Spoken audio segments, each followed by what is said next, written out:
Jake Paul's next opponent was officially just announced, and he will be taking on Ryan Bourland. He holds a record of 17 wins and just 2 losses, 6 of those wins coming by way of knockout. It's not the super heavy hitting opponent that, some of Jake Paul's haters might want Jake Paul to face out there, wanting to see him get knocked out. Having just 6 knockouts among 17 wins, I think a fight against this guy for Jake Paul is a very smart decision by his team. So let's check him out a little bit and see what he's got for us. So very similar to Jake Paul's last fight, like he took on Andre August, professional boxer with a really good record. However, hasn't been very active recently. It's very the same with this guy here. He hasn't fought and it appears like a year and a half. His last fight was in September of 2022. So he has been inactive for about a year and a half. And the majority of his fights that I have seen appears like they come from the light heavyweight division. So again, a guy a little bit smaller. He definitely looks bigger than Andre August did, but with the majority of his fights being at light heavyweight, of course, Jake Paul is going to be going into this fight with the size advantage. And with the guy being a fighter in a smaller weight class with, like I said, 17 wins with only 6 knockouts, he's clearly not the crazy power puncher.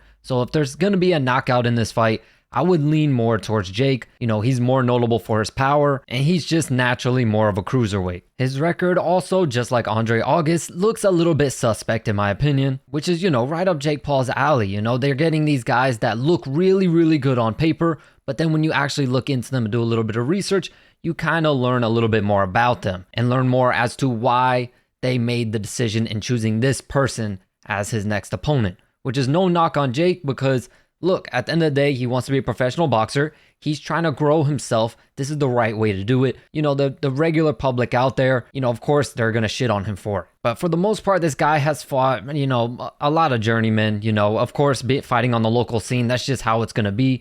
But the 3 fights that I could see that he's had that have been against guys with pretty damn decent records, he has lost 2 of them, which are his 2 losses, and he won 1 of them. His first defeat came at the hands of someone with an 8-3 record, and he lost by knockout, which I actually have footage of that I could show you here.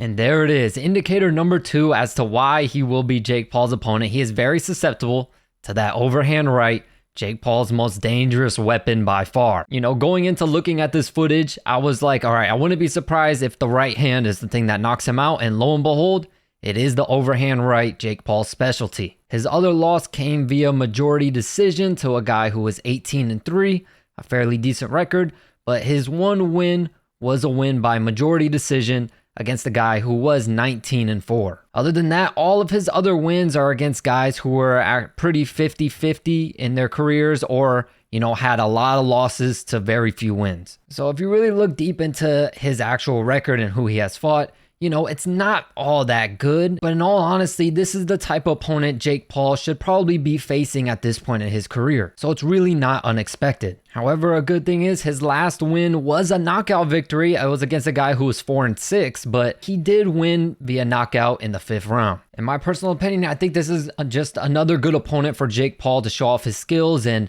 earn a little bit more experience in the ring, especially with that new style that he's doing, being a lot more lighter on his feet. Instead of being so flat-footed and only relying on the overhand right, I expect Jake Paul to look exactly how he looked in his last fight, going a lot lighter on his feet, throw out a lot more jabs, work to the head, work to the body, just try to utilize the fundamentals a lot more because he's still new to this game. But like I said, for where Jake Paul is at in his career, I'm completely fine with the matchup being Ryan Bourland. We just got to hope he puts up more of a fight than Jake Paul's last opponent so we can maybe see a little bit more from him. Let me know your thoughts on Jake Paul's new opponent in the comments down below. As always, I thank you all so much for your support, and I'll catch you in the next video.